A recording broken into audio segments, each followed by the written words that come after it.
د لوط قوم پیغمبران دروغجن وګڼل.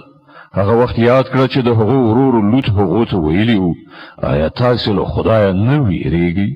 زه ستاسو لپاره یو امانتګار پیغمبر یم، نو تاسو له الله نه ویریږئ او زما اطاعت وکړئ.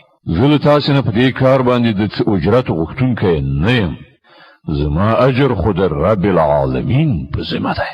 آیا تاسو د نړۍ له مخلوق نه نارینه‌وو ته ورځئ او ستاسو په میرمنو کې چې ستاسو رب ستاسو لپاره څه پیدا کړي دي هغه پرېږدئ، بلکې تاسو له حده تیر شوي خلک یاست.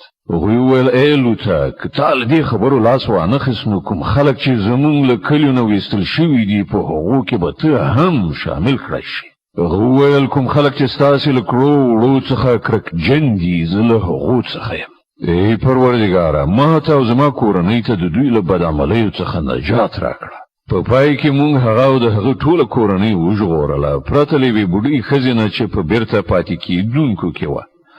بیا نو باقي پاتې خلک مو تباه کړل او پر هغو مو یو د شګو ورښتو کړ ډېر ناکاره باران چې پر هغو ویرول شوو وورول شو. په باوري ډول په دې کې یوه نښانه ده خو له دوی نه زیاتره منونکي نه دي.